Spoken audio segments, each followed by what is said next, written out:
Hey guys, alright, to make this short for anyone who just wants to find the details, this is what we know 100%. And I think a lot of people do, but just in case you don't know, we're getting 4 egos. No identities, okay? 4 egos. And we know who exactly they are. We knew this for like an entire year, basically.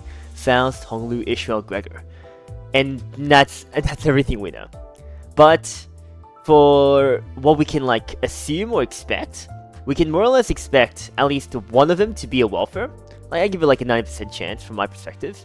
And then we get an extra 3 from the gacha. So most likely one banner will have 3 egos, and then the event shop should have the welfare character, like for the egos, of course.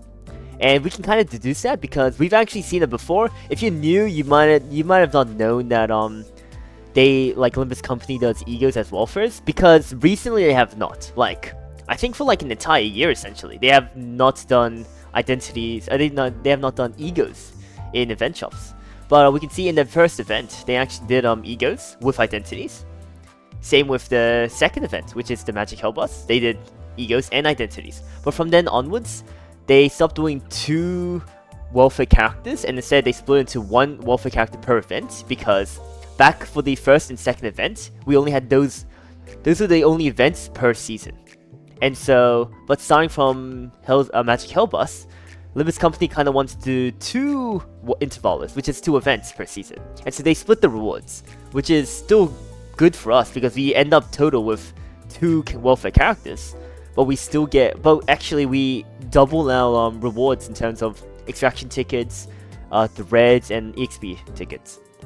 And so the last time we actually got egos for the welfare is here in Miracle in District 20, where we got a Holiday Heath course. And then from then on, we stopped getting welfare egos.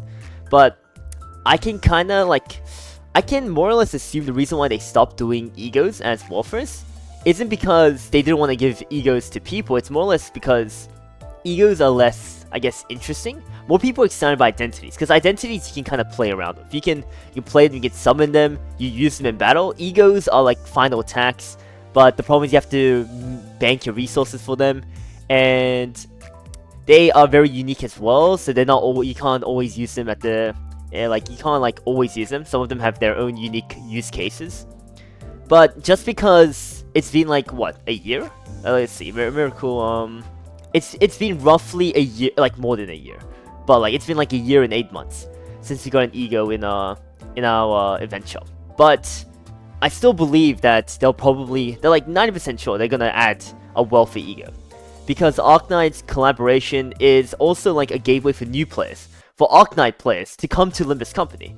And why would they not have a free Arknights ego for new players to just obtain without having to spend? Like, of course, Arknights is going to be their spending event. This is the event where everyone's been waiting for. 1 year, everyone's been saving up, because the one word everyone's scared about is it's unchartable. And they know that the Arknights collab will not come back, like, for the foreseeable future, until, like, Kim Ji-hoon says otherwise. So, unless, like, if you don't have the funds, then you have to spend money, or else you're basically screwed. But I can say at least that I believe Project Moon will do 1 welfare at least, so that you only have to pull for the 3. And okay, and that's all for the reward side. Oh, also, like, in the event shop, you can more or less assume there to be like 20 event tickets, and then like a 220 like extraction tickets, and I like all the usual like EXP tickets and threads and stuff. Of course, it's also very possible they don't do the normal event shop and they do something like missions, like something like War Purgus, where they do missions and you have to complete these missions. Or you can even think of like the Mirror Dungeon achievements, where you have to do these missions and you get rewards for completing them. But it's very possible they can do that, but I don't believe so, only because they're very awkward for new players to complete, is how I see it. Event shops are very easy. The moment you start the game, you get event currency, even if you're not doing the event stage itself. And so it allows new players to quickly gather resources and strengthen their account. But with the missions themselves, they have to, even though, for example, Walpurgis, they have normal modes where like they'll level up your units all the way to the max, and so it might be fine from there. But the problem with Arknights collab is it's gonna be more like an intervaller. So assumedly it's gonna be like more like story based. There's gonna be stages rather than having like one fight we just farm like a Walpurgis. which is the reason why I believe it's gonna be like in any other event shop, where we just farm points and then we get those points and buy out the event shop. And then that's everything it for like the reward section. I guess the final tidbit would be like we might get 1300, up to 1300 by the way. This is like very optimistic. Like it's very unlikely, but 1300 lunacy when we get the collaboration, like on the day, like as like I guess like appreciation gift from Project Moon. But this is very unlikely because I do feel like Project Moon has become more stingy in terms of reward. They're still very, like the entire game is very generous. Like the fact that you can get any character is amazing, but like it still feels like they have gotten more stingy in terms of giving out rewards. But it might be because they know the game itself is generous. Like you can't complain. I can't complain. Like yeah.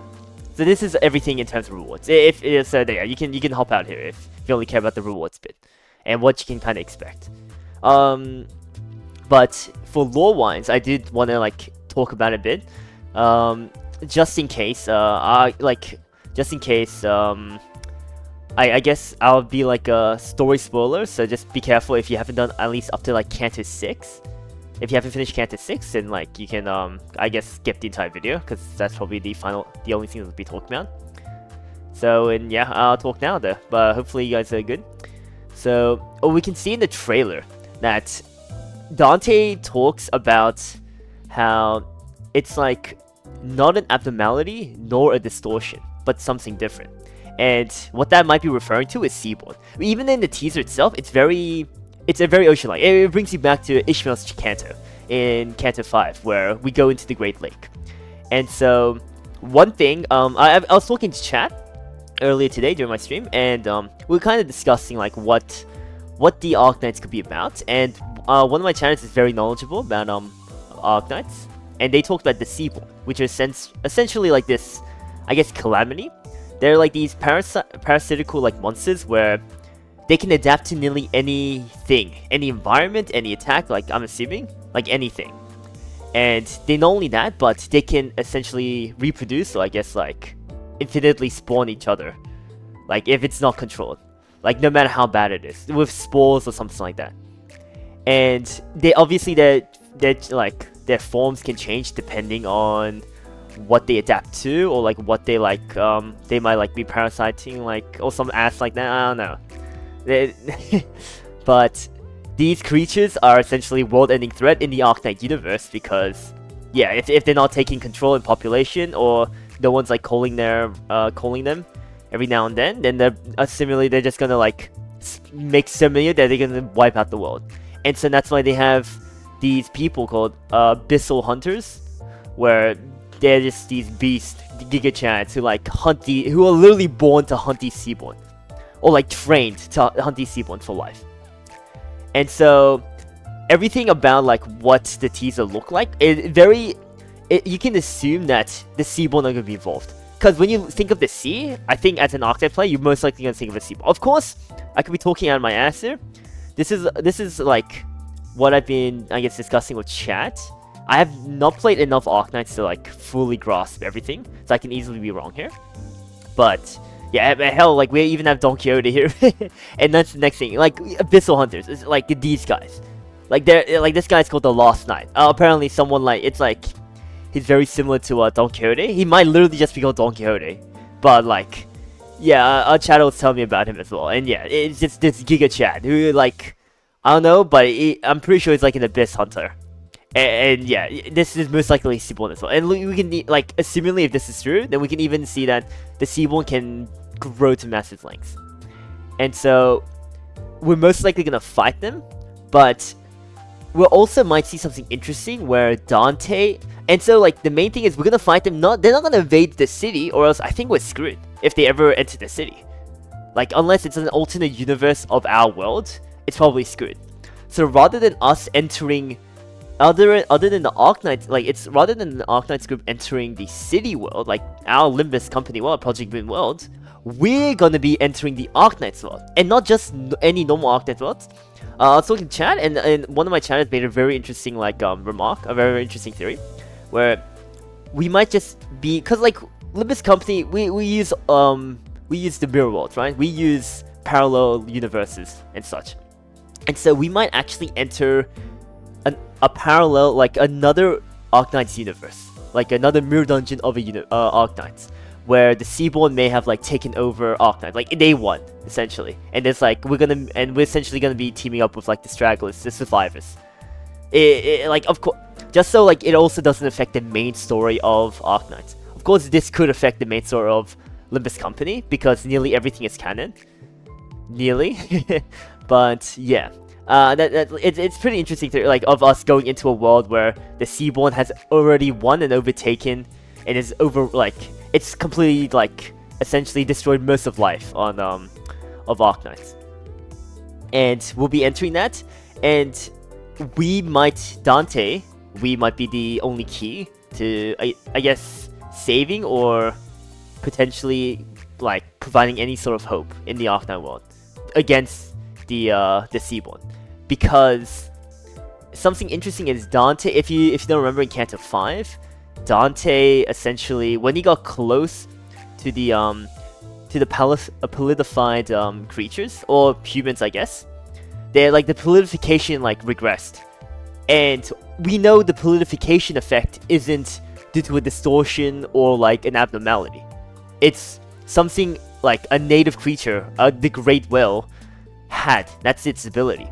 And so that means that Dante doesn't just affect things that are distortion or ego or like abnormalities. It can affect other things as well, like parasites and such. And and we know about the Seaborns, which are apparently just parasite creatures that can adapt to anything. Maybe Dante's able to like slow them down or slow down like their adaptability. Like we don't know, but I feel like Dante's gonna be very key here. Like him and the golden bows in his head is gonna be very key. Heck, he even has his own like time area or zone in Canto 6 when we used Durante, and then we made like a little bubble where we were moving at normal speed, but everything outside of the bubble was moving very slowly. And so it seems like we can affect things in a bubble, and we might have something that, like, Dante's head is more than just like distortions and abnormalities and stuff like it seems like it can affect just anything, depending on what it is. Maybe any monster-like thing. We don't know yet, of course. And this is all theorizing, by the way. This is nothing crazy. But yeah, it's just something interesting. And I also just like wanted to also talk a little about like what I think which characters are gonna get the egos, and I do think they're definitely gonna make Amiya, which is literally the poster girl of our Arknights. And Vigilius literally had if you don't remember, they did their first April Fools, they had Vigilius act out as Amiya. So like there's no shot we don't get Amiya as one of our egos. If not, I would believe we would get Amiya as like our welfare ego. I could totally see that. Like it's the perfect way to start the game. You get the new players in who like from Arknights, and they're like, oh, I want Amiya? Okay, there we go. We get it for free if you play the game for a bit. And then we'll have the other characters in. And so the other characters they're most likely going to be like Abyssal Hunters. I don't know too many about like the Dark Knight characters, but I do know Skadi a bit. I'm pretty sure like she's a Abyssal Hunter, and she's pretty popular as well. I'm not too sure, but back when I played, I remember she was pretty popular. So we might just end up getting a Skadi ego as well. And Skadi ego could perfectly go into someone like Ishmael, right? Because they're both like they're both close to the sea, and so it makes sense. And then like Faust would get Amiya because like I don't know, because Faust I guess is the guide, sure. And then I don't know for the other two. Hell, I mean, if Don Quixote's not available, but if she was available for one of the egos, I'd say we probably get the Last Knight, and that'd be sick. But we probably won't. And that's all for the yap. I do want to note that on the let's see. So on the 19th at 7 p.m. KST, we're most likely gonna get the Arknights full trailer, including the animations of all the egos. And so I'll be doing a giga long stream, or like a decently long stream, in like waiting for the trailer to just watch with chat. So if you guys are interested at all, you guys can come by. I stream both on Twitch and YouTube. So you guys can come in and then we can watch the trailer together and see if anything I said was correct or if I'm just tripping. And for the rewards, we're probably gonna like see that towards the end. But yeah, that's all I wanted to say. Just something to expect and something like I just wanted to like talk about this. If you guys have any like thoughts or like thought I was wrong or like you had a different theory on what might happen, like just let me know in the comments, or you can let me know on stream because I stream every day 3:30 p.m. PST. So yeah, and thank you. I'll see you guys next time.